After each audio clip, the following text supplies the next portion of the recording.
마가복음 5장 21절 이하에는 딸아이가 죽어가고 있는 회당장 야이로의 아주 절박한 이야기가 있고요. 그리고 12회를 혈루증으로 앓던 한 여인의 이야기가 샌드위치로 구성이 되어 있습니다. 마가복음 안에서 어떻게 이 샌드위치가 문학적인 효과를 극대화하고 있는지, 거기에 비해서 마태복음과 그리고 또 누가복음에서는 이러한 것들이 어떻게 변형되고 있는지 저와 함께 지난주에 비해서 훨씬 더 심층적으로 살펴보도록 하겠습니다.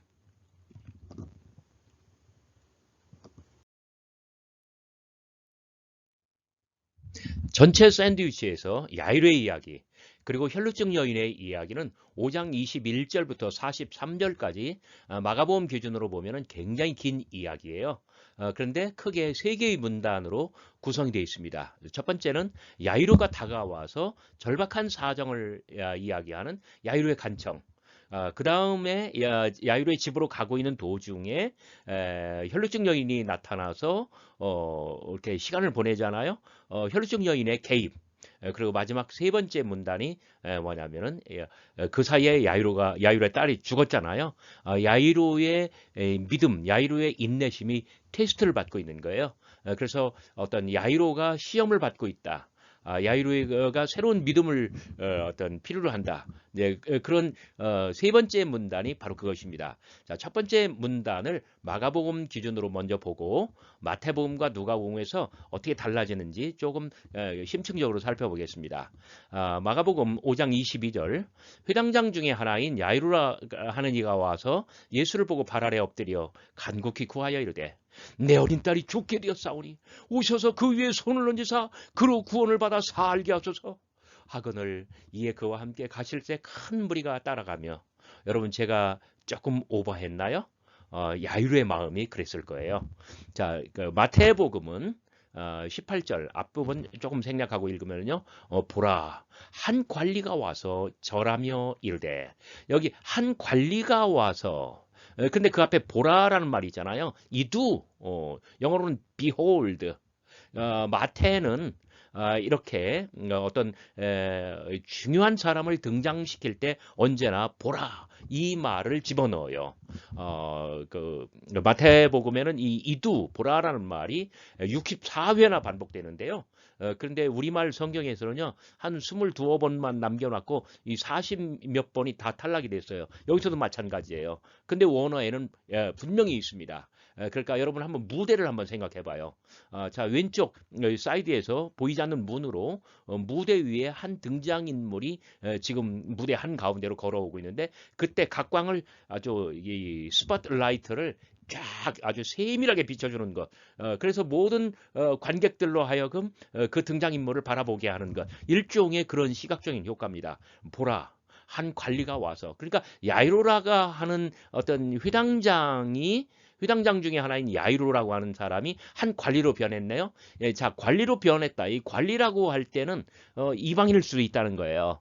마치 마태복음 8장 4절 이하의 한 백부장이 어마어마한 믿음을 보여주고 있잖아요. 지금 이 관리도 이방인일 수 있고요. 그 백부장처럼 어마어마하게 믿음을 보여줄 수가 있습니다. 자, 그리고 내 딸이 방금 죽었사오나 아이고, 그 마태복음에서는 이 딸아이를 죽여놓고 이야기를 시작을 해요. 끔찍한가요? 어쩔 수가 없어요. 오셔서 그 위에 손을 얹어 주소서 그리하면 살아나겠나이다. 이미 죽었어요? 근데 살아날 거랍니다. 자, 이 죽음과 삶, 죽은 것은 어떤 불문곡주의 사실이에요. 그러나 살아나는 이것은 기적입니다. 근데 그 사이에는 뭐가 있냐? 오셔서 그 위에 손을 얹어. 자, 이것이 바로 뭐냐면 천국의 보좌를 흔드는 그 관리의 믿음이라고 볼 수가 있습니다.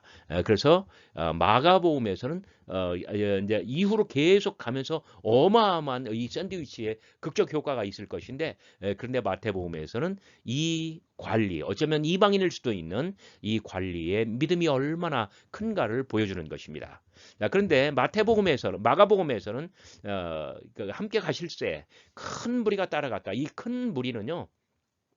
야이로의 조급한 마음에 비하면 야이로와 예수의 발걸음을 발목을 잡는 어떤 그 진행을 지연시키는 굉장히 큰 장애가 될 거예요. 그런데 큰 무리의 어떤 장애가 되는 이런 요인을 싹 없애고 제자들도 함께 갔다라고 합니다. 제자들의 어떤 역할은 이후에 아무것도 없거든요. 무엇을 뜻합니까? 제자들은요. 이 길에서 하나의 목격자가 될 것이고요. 이후의 사건을 다 체험할 거 아니에요. 그런 의미에서 목격자이면서 동시에 뭐가 됩니까? 동시에 제자들은 이 한 관리의 어떤 믿음이 얼마나 큰지, 그리고 그 중간에 혈루증 여인의 믿음은 또한 무엇인지 이 두 사람의 믿음을 보게 될 거예요. 그런데 누가복음에서는 어떻게 변형되나요? 마태복음과 마찬가지로 이에 보라 회당장인 야이로라 하는 사람이 와서 누가복음에도 보라 이두라는 말을 넣었네요. 예수의 발 아래 엎드려 자기 집에 오시기를 간구하니. 그러니까 이 마가복음과 마태복음에서는 죽게 되었사오니 살게 하소서 방금 죽었사오나 살아나겠나이다. 이 죽음과 삶의 이 아주 이 팽팽한 긴장 이런 것들이 누가복음에서는 다 없어져 버렸잖아요. 그냥 뭐랄까요? 그 마가복음과 마태복음에 있는 직접 화법은 누가복음 노란색 바탕이죠. 자기 집에 오시기를 간구하니 간접 화법으로 바뀌고 있습니다. 자, 이것이 누가복음의 굉장히 큰 특징이에요. 자, 그다음에 12살 된 외딸이 있어. 하늘색 바탕입니다. 12살 외딸. 마가복음으로 보면은요. 거의 맨 뒤에서 12살이라는 것을 공개할 거예요. 근데 누가는 이걸 왜 시방 공개합니까? 이것은 뭐냐면 이건 누가의 친절성이에요. 근데 이 아이는 12살백이었다. 이 딸아이는 12살백이었다. 그걸 이야기하는 거고 딸은 외딸, 외동딸로 바뀌고 있습니다. 누가는 이렇게 어떤 12살이라고 하는 것을 미리 공개할 뿐만 아니라 아주 친절하게 이 설명을 합니다. 더욱이 이 딸아이는 외동딸로 바뀌면서 어떤 야이로의 마음이 얼마나 애틋한가. 이 아이는 눈에 넣어도 아프지 않을 거라는 이제 그런 뉘앙스가 있잖아요. 그래서 야이로를 딸바보로 만들어주는 그런 기능이 있는 거예요. 그리고 마가복음에서 큰 무리는 누가복음에서 그냥 무리로 바뀝니다. 이렇게 함으로 말미암아 마가복음 안에서 있었던 어떤 극적, 자극적 효과는 누가복음에서 반감돼 간다라고 볼 수가 있습니다.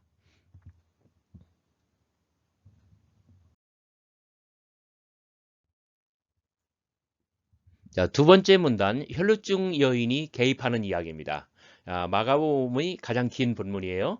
25절부터 34절까지 12해를 혈루증으로 알아온 한 여자가 있어. 27절 예수에 대하여 듣고 무리 가운데 끼어 뒤로 와서 그 옷을 만지니 이에 그의 혈루 근원이 곧 마름에 병이 나은 줄 몸에 깨달으니라. 예수께서 그 능력이 자기에게서 나간 줄 곧 스스로 아시고 무리 가운데 돌이켜 말씀하시되 누가 내 옷을 만졌느냐. 제자들이 여짜오되 무리가 에워싸 미는 것을 보시며 누가 나를 만졌느냐 물으시나이까. 여자가 자기에게 이루어진 일을 알고 두려워하여 떨며 와서 그 앞에 엎드려 모든 사실을 여쭈니 예수께서 이르시되 딸아 내 믿음이 너를 구원하였으니 평안히 가라. 내 병에서 놓여 건강할지어다. 마가복음 제가 본문이 너무 길어가지고 제가 여러 군데 생략을 했습니다만은 26절에는 의원에게 뭐 고통을 받았다, 있는 것도 다 허비하였다. 그러나 차도가 없고 오히려 더 악화되었다 이런 이야기가 있고요. 자, 25절 12해를 혈루증으로 알아온 한 여자가 있었는데 결국 뭐냐면 이 여자가 느닷없이 길 위로 나타나잖아요. 그래서 27절 왜 나타났냐면 예수에 대해서 듣고 왔다는 거예요. 자, 이 들음이 그 다음에 오늘 본문에서는 제가 세 번만 남겼습니다만은 들음이 그녀의 믿음을 자극했고 와서 27절 끝에 만졌고 누가 내 옷을 만졌느냐. 자, 이렇게 사람들이 많은데 누가 만졌느냐 물으시나니까 이 만졌다라고 하는 단어가 헬라어로는 합토마이 이 네 번이나 반복되고 있어요. 자, 들음이 믿음과 용기를 고취시켰고 그리고 다가와서 만지게 만들었다. 이게 마가복음이 굉장히 강조하는 부분이에요. 그랬는데 만지고 나니까 다 나았는데 그것을 몸에 깨달았대요. 예수님께서는 그 능력이 빠져나간 것을 당신 안에 느끼셨대요. 당신 안에서 느끼셨대요. 자, 여기 여인의 몸, 그 다음에 당신 안에서 예수의 몸, 굉장히 좀 뉘앙스가 있지 않아요? 그 다음에 누가 내 옷을 만졌느냐? 예수의 물음. 그래서 31절 제자들, 아이고 선생님 소심하네. 무리가 에어싸 밀잖아요. 누가 나를 만졌느냐? 이거 알아서 뭐 하려고 그래요? 그러나 32절, 33절 여인은 그 제자들과 달리 자기를 일컫는다는 것을 알고 두려워합니다. 굉장히 두려워합니다. 그리고 떨고 있습니다. 그리고 이실 짓고 합니다. 그랬더니 예수님께서 내 믿음이 너를 구원하였다. 평안히 가라. 내 병에서 누워 건강할지어다. 자, 여인의 행위는 분명 폭력이었지만 예수께서는 그 폭력을 믿음이라고 불러주시는 거예요. 자, 여러분 전체를 종합해봐요. 이 믿음은 어디서 왔습니까? 26절 들음에서 왔습니다. 4장 20절 씨 뿌린 자의 비유를 해설해 주실 때에 좋은 땅에 떨어졌다는 것은 이들을 가리킴이네요. 뭐예요? 첫째는 말씀을 듣고 이 들음입니다. 두 번째 받아들여. 뭐냐면 이 받아들이는 어떤 의지적인 노력, 많은 장애가 있음에도 불구하고 그러나 그 모든 것을 의지적인 노력으로 극복하고 그 장애를 극복하고 위기를 넘어서고 그리고 불가능의 벽을 넘어서는 것이 바로 뭐냐면 그 믿음이에요. 그래서 4장 20절 어떤 좋은 땅에 떨어진 어떤 씨의 경우 마가는 혈루증 여인의 이야기로 7장 24절 이하 수르보니의 여인의 이야기로 10장 46절 이하 바디메오의 이야기 이 세 편의 이야기로 마가복음 4장 20절 좋은 땅에 떨어진 씨앗의 이야기를 보여주고 있는 거예요. 자, 마가복음의 이야기가 10절로 구성이 되어 있다고 한다면 마태는 뭐 옆에 봐요. 허전하잖아요. 불과 20절부터 22절까지 3절로 완전히 줄여버렸어요. 그냥 10절을 3절로 30%에 불과합니다. 그래서 여기 보라라는 말이 또 나오네요. 조금 아까 한 관리가 입장할 때도 보라, 그리고 혈루증 여인이 등장할 때도 보라, 동일하게 각광을 비춰줍니다. 그런 의미에서 그 관리와 여기 혈루증 여인의 존재는 마태복음에서 동등하게 나타난다라고 볼 수가 있습니다. 그런데 마태복음에서는요, 조금 아까 18절이었나요? 19절이었는가요? 그 딸아이를 죽여놓고 이야기를 시작했잖아요. 그리고 마가복음에서는요, 막 죽게 되었사오니 살게 하소서. 어떤 죽기 전에 도달한다라고 하는 그 긴박감이 있어요. 생사를 어떤 가름하는 그 마지막 숨, 막 헉헉거리는 그 마지막 숨, 그 숨 이전에 가야 되는데 그러나 마태복음에서는 그 모든 생사를 가르는 그 긴장 이런 것들이 다 사라집니다. 그리고 그런 의미에서 어떤 긴장감이나 이런 것들은 확 저하된다고 볼 수가 없어요. 마태는 거의 이야기를 다 줄여놨고요. 아주 쉽게 말하면요, 이 여인이 와서 만졌다, 그리고 살아났다, 만졌다, 살아났다. 이 딱 두 가지 포인트예요. 근데 그 사이에 뭐가 있냐면 21절 뒤로 와서 그 옷가를 만졌는데 이는 제 마음에 이르기를 내가 이 사람의 옷가를 만지기만 해도 내가 살겠다 했더라. 근데 예수께서는 바로 그 마음을 보신 거예요. 그리고 안심하라, 안심을 시키면서 구원을 선포하잖아요. 자, 이런 것들이 마태복음에서의 특징입니다. 누가복음은 또 어떻습니까? 이에 12회를 혈루증으로 앓는 중에 아무에게도 고침을 받지 못하던 한 여자가, 자, 여기 아무에게도 고침을 받지 못하던 한 여자가, 그러니까 전체적으로는 마가의 스토리 라인을 고스란히 따라가고 있습니다. 그런데 자, 아까 여기 보라라는 말이 아까 어떤 야이로에게는 있었는데 여기서는 그거 사라졌잖아요. 그러니까 누가는 야이로에게만 각광을 비췄죠. 혈루증 여인에게는 각광을 비추지 않아요. 그래서 누가복음에서는요, 전체적으로 이것은 야이로의 이야기이지 야이로의 이야기와 혈루증 여인의 이야기 이렇게 반분하는 그런 스타일이 아니라는 점이에요. 전체적으로는 야이로의 이야기인데 야이로가 집에 가다가 어떤 우여곡절처럼 이 여인이 나타나서 이런 일을 했었다라고 하는 거예요. 그 다음에 마가복음에 있는 어떤 몸의 깨달으니라 당신 안에 감지하시고 이런 그 다음에 뭐 어떤 혈루 근원 뭐 피, 샘 이런 것들이 누가복음에서는 다 삭제되고요. 그 다음에 나를 만진 자가 누구냐 물으시는데 다 아니라 할 때에 자 이것은 누가의 첨가 부분입니다. 이 말을 왜 넣었을까요?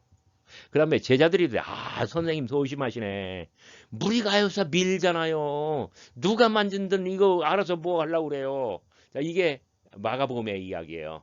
마가복음에서는 제자들을 어마어마하게 뭘 모르는 사람으로 어떤 이 비밀스러운 사건의 완전한 아웃사이더로 마가는 어떤 전락시키고 있습니다. 그런데 자 누가는 다 아니라 할 때에 누가 보더라도 아니라는 이야기예요. 이렇게 함으로써 마가복음에 있는 이 제자들을 무지로부터 누가는 구원해주고 있는 거예요. 그리고 제자들이 여짜오다 이 말을 베드로가 이르되 주여 무리가 밀려들어 밀하이다. 제자들을 무지로부터 구원시켜 줄 뿐만 아니라 베드로를 제자들의 어떤 대표자로 만들어주고 있습니다. 여자가 스스로 숨기지 못할 줄을 알고 떨며 나와 엎드려 그 손댄 이유와 곧 나은 것을 모든 사람 앞에서 말하니 이게 다 아니라 할 때와 마찬가지로 그 손댄 이유와 곧 나은 것을 모든 사람 앞에서 말하니 마가복음에는 없는 이야기죠. 이 하늘색 부분은 자 누가는 이렇게 친절한 사람이에요. 친절하게 이 모든 것을 일일이 하나하나 다 옆에서 귀에다 대고 소근거려줘요. 이게 누가의 특징입니다. 그렇게 했더니 예수께서 이르시되 따라 내 믿음이 너를 구원하였으니 평안히 가라 하시더라. 자, 지금까지는 아직 마가, 마태, 누가의 큰 차이점이 많이 드러나지는 않았습니다. 자, 마지막 세 번째 페이지로 가볼까요?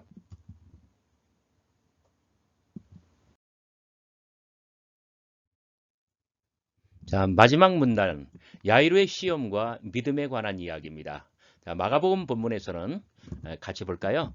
아직 예수께서 말씀하실 때에 회당장의 집에서 사람들이 와서 회당장에게 이르되 당신의 딸이 죽었나이다. 어찌하여 선생을 더 괴롭게 하나이까? 예수께서 그 하는 말을 곁에서 들으시고 회당장에게 이르시되 두려워 말고 믿기만 하라. 회당장의 집에서 함께 가사 들어가서 그들에게 이르시되 너희가 어찌하여 떠들며 우느냐? 이 아이가 죽은 것이 아니라 잔다 하시니 그들이 비웃더라. 예수께서 아이가 있는 곳에 들어가사 그 아이의 손을 잡고 이르시되 달리다 꿈 하니 번역하면 곧 내가 네게 말하노니 소녀야 일어나라 하심이라. 소녀가 곧 일어나서 걸으니 나이가 12살이라. 사람들이 곧 크게 놀라거늘 예수께서 이 일을 아무에게도 알지 못하게 하라고 그들을 많이 경계하시고 이에 그녀에게 먹을 것을 주라 하시니라. 자, 요 부분입니다. 요 부분이 그러니까 마가복음 35절부터 36절까지가 마태복음에서는 싹 없어졌죠. 자, 요 부분이 마가복음에서는 어떻습니까? 자, 야이로 이미 딸아이가 죽어가고 있는데 혈루증 여인이 나타나서 시간을 다 뺏어버렸어요. 그 사이에 뭐냐면 당신의 딸이 죽었나이다. 결국 혈루증 여인이 딸아이의 목숨을 앗아간 거예요. 왜냐하면 문제는 처음부터 시간이었거든요. 실존은 생명은 시간 안에 있었잖아요. 바로 그런 효과입니다. 그렇게 했더니 야이로는 지금 너무너무 두려운 거예요. 왜? 딸아이가 죽었잖아요. 바로 그런 점에서 두려워 말고 믿기만 하라. 야이로에게는 어떤 새로운 종류의 아주 fundamentally 근본적으로 어떤 믿음이 필요하다. 자, 첫째, 야이로가 어떻다? 그 야이로가 어떤 딸아이의 죽음을 체험하였다. 둘째, 야이로는 두렵다. 셋째, 어떤 믿음이 요구된다. 여기 두려움, 믿음 이런 것들이 바로 앞본문에서 혈루증 여인에게도 있었죠.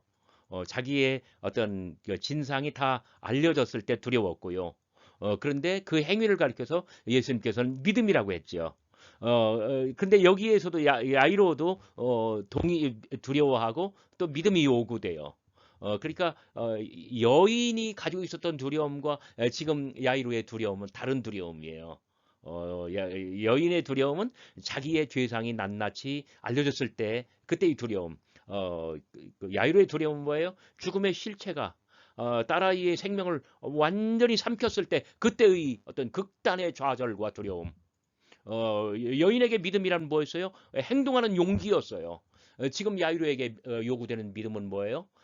딸아이는 죽었다. 그러나 이것이 끝이 아니라 끝이라 생각하지 말고 정말 어떤 믿음의 불꽃을 다시금 어떤 피워 올려라고 하는 그런 점이에요. 그런데 마태복음에서는 그 이야기가 왜 사라졌을까요? 딸아이를 미리 죽여놨으니까요. 그러니까 이런 것들이 절대로 요구되지 않고 그리고 이 관리도 어떤 새로운 믿음의 테스트를 받고 있지 않는 거예요. 예수께서 그 관리의 집에 가서 이르시되 물러가라. 이 소녀가 죽은 것이 아니라 잔다. 그들이 비웃더라. 예수께서 들어가서 그의 손을 잡으심에 일어나는지라 그 소문이 온 땅에 퍼지더라. 마태복음은 굉장히 단순합니다. 열대를 혈중으로 앓던 여인이 잠시 길을 가로막았지만 아이는 어차피 죽어 있었던 것이고 그러나 옆에서 관리가 참고 인내하니까 기다리니까 다 주어진다는 거예요. 결국 마태의 이야기를 통해서 하려고 하는 것은 뭐냐면 관리는 관리대로 큰 믿음을 보여주었고 그리고 혈루증 여인은 혈루증 여인대로 그리고 어떤 용기 있는 행위로 그리고 믿음으로 구원을 받았고 두 사람이 다 어떤 믿음의 반열에 섰고 예수님께서는 각각을 다 어떤 믿음을 보사 치유해 주시고 살려 주시는 은혜를 베풀어 주셨다는 거예요. 누가복음은 또 어떤가요? 전체적으로는 마가복음의 스토리라인을 그대로 따르고 있습니다. 그런데 자 여기 동일하게 두려워하지 말고 믿기만 하라. 누가 있어도 두려워하지 말고 믿기만 하라. 그런데 그리하면 딸이 구원을 받으리라. 주 예수를 믿으라. 그리하면 너와 내 집이 구원을 얻으리라. 동일한 것이죠. 근데 여기 그리하면 내 딸이 구원을 얻으리라. 누가의 특성이 또 나오네요. 뭐예요? 친절한 설명. 이 친절한 누가 씨는 어디 가도 변하지 않습니다. 모든 상황에서 마찬가지입니다. 하시고 그 집에 이르러 예수께서 이르시되 울지 말라. 그러니까 그 마가에서는 너희가 어찌하여 떠들며 우느냐? 그런데 누가에서는 울지 말라. 마태에서는 물러가라. 자, 어떤 것이 의미가 더 강한가요? 마가가 가장 강하죠. 너희가 어찌하여 떠들며 우느냐? 이 아이가 죽은 것이 아니다. 잔다. 이 죽음의 굿판을 당장 집어치우라. 그런데 마태에서는 조금 누그러뜨렸어요. 물러가라. 이 장례식 치르는 사람들 다 꺼져버려라. 근데 누가에서는 뭐예요? 우지 마라. 판소리 할 때 우지 마라 많이 나오잖아요. 이것은 위로의 말씀이에요. 죽은 것이 잔다. 그랬더니 그들이 그 죽은 것을 아는 거로 비웃더라. 이 마태나 마가는 그냥 다 그들이 비웃더라라고 했어요. 근데 그 죽은 것을 아는 거로 정말 어떻게 보면은 이런 말 안 해줘도 우리 다 알거든. 우리 수준 다 높거든. 근데 누가는 그럼에도 불구하고 정말 친절해요. 어떤 의미에서 보면은 누가는 굉장히 친절한 복음서 기자라고 말할 수가 있습니다. 예수께서 아이의 손을 잡고 불러 이르시되 아이야 일어나라 하시니 달리다굼 없어지고 그냥 왜냐면 달리다굼이 이 말을 알아들을 사람이 별로 없으니까요. 국제사회에서 로마 제국 내에서 말이에요. 그랬더니 아이야 일어나라 하시니 그의 영이 돌아와. 어떤 그 영이 돌아와서 아이가 곧 일어나거늘 이 아이는 어떤 유령이 아니라 정말 육신과 영혼을 건강하게 가지고 있는 새로운 사람으로 여전한 사람으로 다시금 살아났다는 것을 보여주는 거예요. 예수께서 그녀에게 먹을 것을 주라 명하시니 또다시 어떤 간접 화법입니다. 마가에서는 그녀에게 먹을 것을 주라. 자, 직접 화법이죠. 누가에서는 그녀에게 먹을 것을 주라 명하시니 간접 화법이죠.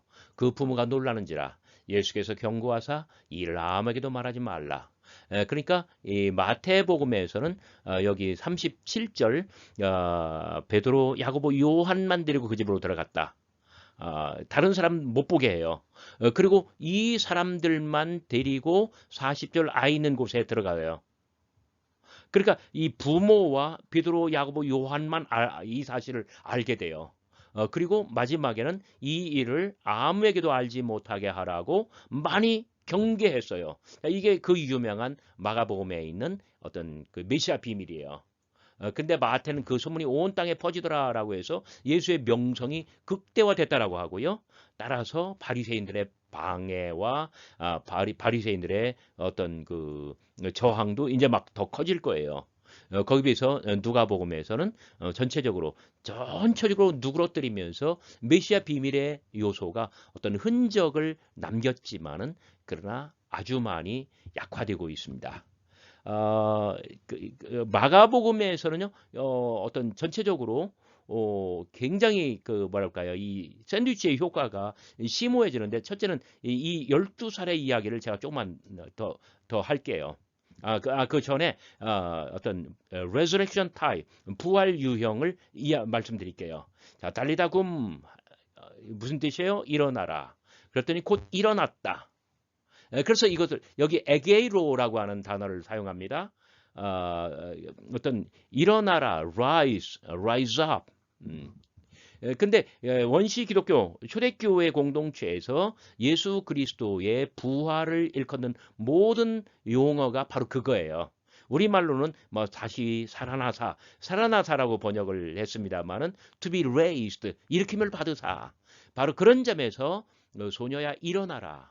그랬더니 일어났다. 이것은 결국 예수 그리스도의 부활이에요. 자, 여기 당신의 딸이 죽었나이다. 일어나라, 일어나 걸으니. 자, 죽었다가 살아나는 것. 이것을 지금 누가 본다고요? 메시아 비밀의 거대한 틀 안에서 37절 제가 본문에 빠뜨렸습니다만은 베드로, 야고보, 요한만 봤다고요. 자, 베드로, 야고보, 요한 이 세 사람은 마가복음의 전체 예수 이야기에서 지금 야이로의 딸을 살릴 때 9장 변모의 사건, 그다음에 14장 겟세마네 기도 이 세 번에 걸쳐서 베드로, 야고보, 요한이 이것을 보게 되는데 여기서 죽었다 살아나는 것이 무엇인가를 그들은 체험하게 됩니다. 자, 그럼에도 불구하고 14장 50절 제자들이 다 도주했다. 그리고 14장 53절부터 베드로가 가야바의 뜰로 들어가서 대제사장의 관저에서 예수 그리스도를 세 번 부인한다. 이런 것들이 전체적으로 어떤 체인처럼 다 엮여서 돌아간다는 점입니다. 그리고 그 마가는 다 살아나고 보니까 이 아이가 12살이래요. 12살이라는 것을 샌드위치 마지막 부분에 가서 마가는 공개하고 있습니다. 어때요? 이 12살, 12살이라고 했을 때, 자, 이것은 극적인 효과입니다. 그 앞에, 혈루증 여인이 몇 년 동안 고생했다고 12해를 혈루증을 앓았대요. 그렇다면 가버나움 같은 하늘 아래. 그 여인도 12년 동안, 이 아이도 12년 동안. 그 여인은 어떤 뭐랄까요? 어떤 저주받은 운명적 존재로 살아왔고요. 이 아이는요. 회당장 야이로의 어떤 사랑받는 딸로서 뭐랄까 특권을 누리며 살아왔고요. 이 어떤 운명이 교차되고 있는 거예요. 그런데 그 여인이 먼저 고침을 받았고 그리고 이 아이는 일단 죽어야 돼. 그리고 살아나. 그런데 여기서는 이걸로 끝나는 게 아니에요. 이 숫자 12는 하나의 상징이에요. 자, 여기 이 아이는요. 지금 회당장의 딸이에요.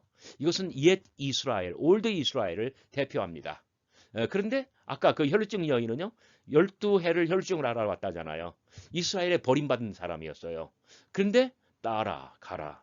내 병에서 놓여 건강할지어다. 너의 믿음이 너를 구원하였다. 평안히 가라. 다시 말해서 그 여인은 뭐랄까요. 이스라엘의 저주받은 그런 존재로 살아왔지만 딸이라고 일컬음을 받음으로써 이스라엘의 딸로 다시금 어떤 태어나게 되는 거예요. 그 여인은 딸이기 때문에 장차 이스라엘의 어머니가 될 것이에요. 바로 이런 점에서 혈루증 여인은 새 이스라엘을 대표한다고 볼 수가 있습니다.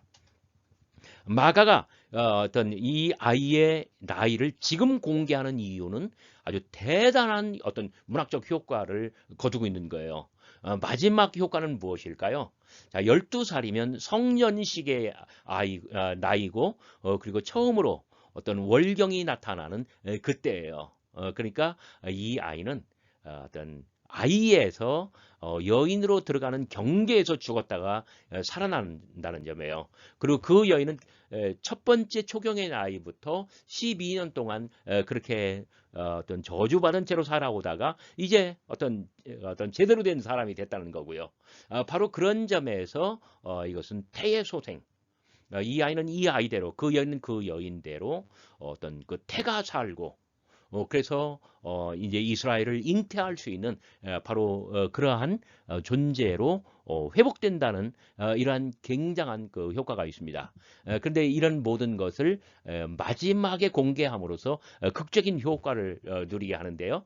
그런데 누가는 어떻습니까? 여기 12살이라는 말 안 하잖아요. 왜냐하면 맨 앞에 첫 번째 문단에서 12살 된 외동딸이 있었다라고 이야기를 하잖아요. 누가의 병은 뭐냐면요. 바로 이런 그 하늘색 바탕이에요. 친절한 누가씨. 친절한 누가씨는 마치 무엇과도 같으냐면은 아주 굉장히 막 소름 끼치고 등골이 오싹하고 막 아주 드라마틱한 그런 영화를 보고 있는데요. 미리 본 애가 옆에 와가지고요. 다 미주알 고주알 다 해설의 말을 해줘. 저거는요. 다음에 이렇게 될 거야. 그 다음엔 이렇게 될 거야. 자, 이해는 돼. 그러나 극적인 효과는 다 죽어버려요. 요게 바로 누가의 병이라고 하는 거예요. 근데 여기서 마가의 효과는 여기서 그치는 것이 아닙니다. 그녀에게 먹을 것을 주라. 이렇게 말씀하시잖아요. 여기 먹을 것, 파게이는 마가복음 6장 34절 오병이어의 기적을 보면은 그것은 곧 빵입니다. 너희가 그들에게 먹을 것을 주라. 예수께서 말씀하셨을 때 제자들이 뭐라고 반문합니까? 우리가 가서 200데나리온의 빵을 사다가 먹이리까. 먹을 것은 곧 빵이라 말이에요. 그런데 오병이어의 기적에서 제자들은 실패하거든요. 그래서 무리를 걷는 기적에서 6장 52절 예수께서 마가는 이렇게 해설의 말씀을 합니다. 이는 저희가 그 빵들에 대하여 깨닫지 못하고 도리어 저희 마음이 둔하였음이로라 하면서 그 무리를 걷는 기적 이야기에서 예수께서 여호와 하나님의 어떤 권능을 가지고 무리를 걸어서 오시지만 제자들이 보기는 보아도 알지 못하고 예수를 보고 유령이라고 소리를 지르잖아요. 내니 두려워 말라 에고에이미 어떤 여호와 하나님의 신성을 들을 수 있도록 소리로서 어떤 말씀으로 계시하시지만 제자들은 알지 못하잖아요. 이게 마가복음의 하나의 복선입니다. 그러면서 7장 24절부터 34절까지 수르몬에게 여인의 이야기로 가면은 자녀의 빵을 취하여 개들에게 던짐이 마땅치 아니하다. 그러나 여인은 주여 올소이다마는 상아래 개들이라 할지라도 아이들의 먹던 부스러기를 먹을 수 있나야라고 이 믿음으로써 결국 빵을 쟁취해요. 그리고 8장 16절 마지막 항해에서 예수의 제자들은 우리에게 빵이 없음이로라 하면서 이야기를 하고요. 자, 여기 그녀에게 여성에게 먹을 것을 주라라고 하는 것은 이후로 전개될 아주 대단한 그 복선, 어떤 빵의 신학, 어떤 빵의 상징 몸의 신학을 어떤 여기서부터 이 기초를 쌓아간다는 것을 뜻합니다. 참고로 여기서 마가는 어떤 두 번째 항해 이야기, 그러니까 무리를 걸으신 이야기잖아요. 뭐 그다음에 마지막 항해 이 모든 것을 누가는 감당하지 못해서 다 없애버렸습니다. 그래서 마가는 이 한 샌드위치로서 복음서 전체를 위한 어마어마한 어떤 복선과 그다음에 이 주축 또 파운데이션을 마련하지만 마태복음과 누가복음에서는 그 모든 것들이 다 사라졌다는 것입니다. 여러분 마가복음 5장 21절부터 43절까지 이 샌드위치 효과가 얼마나 심오했는지 그리고 마태와 누가에서 어떻게 변형되는지 잘 보셨나요? 그 다음 이야기도 또 여러분 기다려 주시면 대단히 감사하겠습니다.